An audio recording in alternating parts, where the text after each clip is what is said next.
প্রিয় কুম্ভ রাশির দর্শকবৃন্দ, আগামী 17ই মে 2026 শনি নক্ষত্র পরিবর্তন করছে। নক্ষত্র পরিবর্তন করার সাথে সাথে কুম্ভ রাশির জাতক এবং জাতিকাদের জীবনে উত্থান পর্ব শুরু হবে।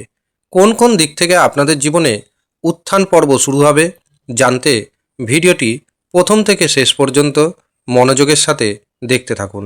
ভিডিওটি আপনি আপনার চন্দ্র রাশি অনুযায়ী দেখবেন। তবে আপনি যদি আপনার চন্দ্র রাশি না জানেন, নাম রাশি অনুযায়ী দেখবেন, তাতেও উপকার পাবেন। নমস্কার, আমি জ্যোতিষী এডি শাস্ত্রী। মডার্ন সায়েন্টিফিক অ্যাস্ট্রোলজিতে আপনাদের স্বাগত জানাই। আগামী 17ই মে 2026 শনি রেবতী নক্ষত্রে অর্থাৎ বুধের নক্ষত্রে প্রবেশ করছে। শনির সাথে বুধের বন্ধুত্বপূর্ণ সম্পর্ক রয়েছে এবং এই রেবতী নক্ষত্রে থাকবে 9 অক্টোবর 2026 পর্যন্ত। রেবতী নক্ষত্র হল জ্যোতিষশাস্ত্রে 27টি নক্ষত্রের মধ্যে সর্বশেষ নক্ষত্র। এই নক্ষত্র মীন রাশিতে পড়ে এবং মীন রাশিতে শনি অবস্থান করছেন। এই নক্ষত্রের প্রধান যোগতারা পিসিয়াম। দেবী রেবতীর নামে এই নক্ষত্রের নামকরণ করা হয়েছে। শনি যখন এই নক্ষত্রে প্রবেশ করবে তখন কুম্ভ রাশির জাতক জাতিকাদের জীবনে সমৃদ্ধি আনবে, আধ্যাত্মিকতার পরিমাণকে বাড়িয়ে দিবে এবং ভ্রমণের সুযোগ এনে দিবে। রেবতী নক্ষত্রের দেবতা পুষণ। এই পুষণ হচ্ছে সূর্যের একটি রূপ। এই পুষণ পুষ্টিকারী দেবতা। কাজেই কুম্ভ রাশির জাতক এবং জাতিকাদের জীবনে পুষ্টি আসতে চলেছে। পুষ্টি মানে শুধু যে শারীরিক পুষ্টি এমনটা নয়, মানসিক পুষ্টি, অর্থনৈতিক দিক থেকে পুষ্টি। সাধারণত রেবতী নক্ষত্রে শনি প্রবেশ করে আপনার মুখের ভাষাকে রূঢ় করে দিবে। কাজেই এই দিকটা একটু সতর্ক থাকবেন। এই সময় ধর্মের পথে থাকবেন, তবেই দেখবেন আপনার সাথে বড় ধরনের কোনো খারাপ ঘটনা ঘটবে না।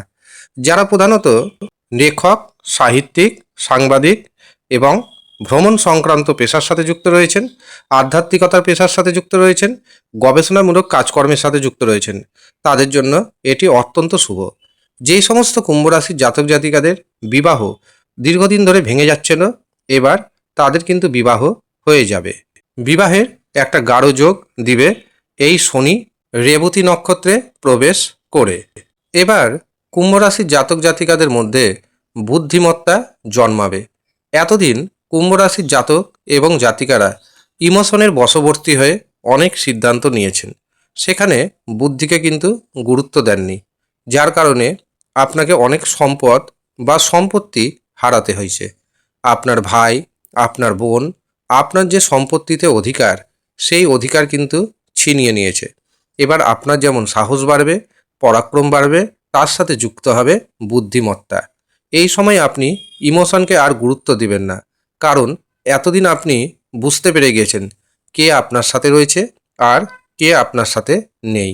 এবার আপনার চরম সিদ্ধান্ত নেওয়ার দিন এসে গেছে। এখান থেকে কুম্ভ রাশির জাতক জাতিকাদের উত্থান শুরু হবে। অনেক কুম্ভ রাশির জাতক জাতিকারা ভেঙে পড়েছেন, ডিপ্রেশনে চলে গেছেন, হতাশার মধ্যে নিমজ্জিত হয়ে গেছেন। আমাদের বোধহয় আর কিছু হবে না। অর্থনৈতিক দিক থেকে পিঠ দেওয়ালে ঠেকে গেছে। অনেকেই ভাবছেন কুম্ভ রাশির ব্যক্তি শেষ, কিন্তু তা নয়। কুম্ভ রাশির ব্যক্তির ঘুরে দাঁড়ানোর সময় এসেছে। এমনিতেই কুম্ভ রাশির ব্যক্তি কিভাবে ঘুরে দাঁড়াতে হয় তারা কিন্তু সেটি ভালোভাবে জানে এবং সেখানে যখন বুদ্ধি কাজ করবে, বুদ্ধিমত্তার সাথে কিন্তু আপনি ঘুরে দাঁড়াবেন। আর বুধ হচ্ছে অর্থের কারক গ্রহ। এই সময় আপনার রাশিচক্রে বুধ গ্রহের অবস্থানকে দেখে নিন, শনি গ্রহের অবস্থানকে দেখে নিন, প্রয়োজনে তার প্রতিকার প্রতিবিধান করে নিন। দুর্দান্ত রেজাল্ট পাবেন। দায়িত্বের সাথে জানাচ্ছি, 100% সাথে থাকছে গ্যারেন্টি। এতদিন আপনি ঠকে এসেছেন, এবার কিভাবে অর্থ উপার্জন করতে হয় সেটি কিন্তু আপনি চিন্তাভাবনা শুরু করে দিবেন। যখনই অর্থের কথা চিন্তা করবেন তখনই কিন্তু আপনার হাতে অর্থ আসতে শুরু হবে। একটি পথে অর্থ আসার যে যোগ রয়েছে এমনটা নয়, একাধিক রাস্তা দিয়ে আপনার হাতে অর্থ আসবে এবং এই অর্থ আসা শুরু হবে 17ই মে 2026-এর পর থেকেই। তবে মনে রাখবেন, শনি ধীর গতির গ্রহ, কাজেই ধীরে ধীরে আপনাকে অর্থ দিবে, কিন্তু সেই অর্থ হবে স্থায়ী অর্থ। বর্তমানে শনি অবস্থান করছে ধনভাবে অর্থাৎ দ্বিতীয়ভাবে এবং রাহু রয়েছে রাশিতে। রাহু এই সময় আপনাকে ভ্রমিত করবে। কাজেই কোনো যদি বড় ধরনের সিদ্ধান্ত নিতে চান তবে এককভাবে সেই সিদ্ধান্ত নেবেন না। জীবনসাথীর সাথে পরামর্শ করুন, পিতামাতার সাথে পরামর্শ করুন, অথবা আপনার যারা শুভচিন্তক রয়েছে তাদের সাথে পরামর্শ করুন। তারপরেই বড় ধরনের যে কোনো সিদ্ধান্ত নিন। দেখবেন যাই সিদ্ধান্ত নেবেন সেখানে সাকসেস পাবেন। পরিবার পরিজনদের সাথে আপনার সম্পর্ক অনেকটাই খারাপ হয়ে গিয়েছিল। এবার সেই সম্পর্ক ধীরে ধীরে ঠিক হবে। এই সময় শুধুমাত্র মুখের ভাষাতে নিয়ন্ত্রণে রাখুন এবং জেদ এবং রাগকে নিয়ন্ত্রণে রাখুন। জেদের বশবর্তী হয়ে, রাগের বশবর্তী হয়ে কাউকে এমন কোনো কিছু কথা দিবেন না যা আপনার পক্ষে ক্ষতিকর। তবেই দেখবেন আপনি সামনের দিকে এগিয়ে যেতে পারছেন। আপনার উত্থানের সময় কিন্তু এসে গেছে। আপনি শেষ হয়ে যাননি। এবার আপনার ঘটবে উত্থান। যাদের বারংবার বিবাহে বাধা আসছিল, এবার কিন্তু বিবাহে বাধা কাটতে চলেছে। তবে এই প্রসঙ্গে জানিয়ে রাখি, আপনার জন্মছকে অবশ্যই দেখে নেবেন বড় ধরনের যেন কোনো অশুভ দোষ না থাকে। যদি বড় ধরনের অশুভ দোষ থাকে, ইমিডিয়েট প্রতিকার প্রতিবিধান করিয়ে নিন। বিবাহের শুভ সুযোগ আসছে, এই সময়ের মধ্যে আপনার কিন্তু বিবাহ হবেই হবে। এছাড়াও যাদের প্রথম বিবাহ ভেঙে গেছে তাদের দ্বিতীয় বিবাহের কিন্তু দারুণ সুযোগ আসতে চলেছে। অবশ্যই দ্বিতীয় বিবাহ করার আগে জটক বিচার করিয়ে নেবেন। এই সময় আপনার শারীরিক সুস্থতা ধীরে ধীরে বাড়বে, কিন্তু টাইম মতো আপনাকে খাওয়া দাওয়াটা করে নিতে হবে। এমনিতেই কুম্ভ রাশির ব্যক্তিরা কিন্তু টাইম টেবিল তেমন মানেন না, যার কারণে মাঝে মাঝেই শারীরিক অসুস্থতায় ভোগে। এই সময় পেটের সমস্যা বাড়তে পারে, জয়েন্ট পেন বাড়তে পারে। কাজেই শরীরের দিকে যদি সামান্যতম নজর দেন, শারীরিক দিক থেকে বড় ধরনের কোনো সমস্যা আসবে না। এই সময় আপনি দেখবেন বড় কোনো কিছু পারচেস করবেন, অথবা বাড়িঘর কিভাবে সংস্কার করা যায় সেই চিন্তাভাবনা করতে শুরু করবেন এবং সেই কার্যে আপনি সফলতা পাবেন। আপনার উন্নতি নিশ্চিত। আর এই আপনার উন্নতি দেখে যারা আপনার শত্রুপক্ষ রয়েছে তারা কিন্তু আপনার সাথে শত্রুতা করবে, হিংসার নজরে দেখবেন। কিন্তু মনে রাখবেন তাদেরকে একদম পাত্তা দিবেন না, কারণ আপনি হচ্ছে মানুষ, আপনি কুকুর নন। যারা শত্রুতা করছে, যারা আপনাকে হিংসা করছে, তারা কুকুরের সমধর্মী, কিন্তু আপনি তা নন। আপনার মধ্যে মনুষ্যত্ব রয়েছে, বিবেক রয়েছে, অন্যকে উপকার করার ক্ষমতা রয়েছে, অন্যের বিপদে ঝাঁপিয়ে পড়ার মতো আপনার মধ্যে সাহস রয়েছে। কিন্তু মনে রাখবেন, যে আপনার ক্ষতি চেয়েছে, যে আপনার ক্ষতি করেছে, তার জন্য বিন্দু মাত্র আবেগপ্রবণ হবেন না। আর যদি আবেগপ্রবণ হন তবে কিন্তু মনে রাখবেন আপনার ক্ষতি আপনি নিজেই করছেন। মানুষ একবার ঠকে, বারে বারে ঠকে না। কিন্তু আপনার মধ্যে বারে বারে ঠকার যেহেতু প্রবৃত্তি রয়েছে, সেখান থেকে আপনাকে বেরিয়ে আসতে হবে। বেরিয়ে আসুন, দেখবেন উন্নতির চরম পর্যায়ে আপনি যাবেন।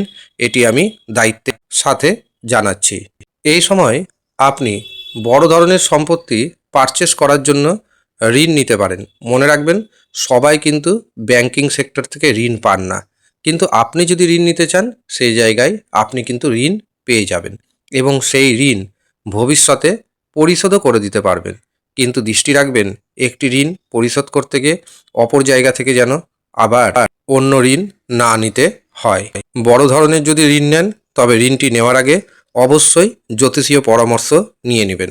আপনার জন্মছকে কি দেখাচ্ছে বা গ্রহ নক্ষত্রের অবস্থান কি সেটি বিবেচনা করার পর ঋণ নেওয়ার জন্য এগোন। দেখবেন তাতে আপনি উপকারই পাবেন, কোনো ক্ষতির সম্ভাবনা থাকবে না। আগে থেকেই আপনি প্রস্তুতি নিন। আপনার জন্য 17ই মে 2026 থেকে জীবনের খেলা ঘুরতে চলেছে। এতদিন শনির সাড়ে সাথী ছিল, এখনও রয়েছে, কিন্তু শনি এবার সাড়ে সাথীর শেষ পর্যায়ে আসছে। যাওয়ার আগে শনি আপনাকে মজবুত করবে, শনি আপনাকে শক্তিশালী করবে এবং ভবিষ্যতে যেন আপনি সোজা হয়ে দাঁড়াতে পারেন তার ব্যবস্থা করবে শনি। কাজেই শনির এই নক্ষত্র পরিবর্তন আপনার জীবনে নানা রকম সুযোগ এনে দিবে, এটা কিন্তু নিশ্চিত। সেই সুযোগকে অবশ্যই নেওয়ার চেষ্টা করুন। আর যারা ব্যক্তিগতভাবে নিজের জন্মছক বিচার করাতে চাইছেন, হস্তরেখা দেখাতে চাইছেন, বিবাহের জন্য জটক বিচার করাতে চাইছেন, কুষ্টি বানাতে চাইছেন, তারা ভিডিওতে দেওয়া হোয়াটসঅ্যাপ বুকিং নাম্বারে যোগাযোগ করে নিন এবং নিজের নাম নথিভুক্ত করিয়ে নিন। যদিও সামান্য অর্থ আপনাকে পারিশ্রমিক হিসাবে প্রদান করতে হবে। আপনি যদি ইচ্ছুক থাকেন তবেই যোগাযোগ করবেন। ধন্যবাদ।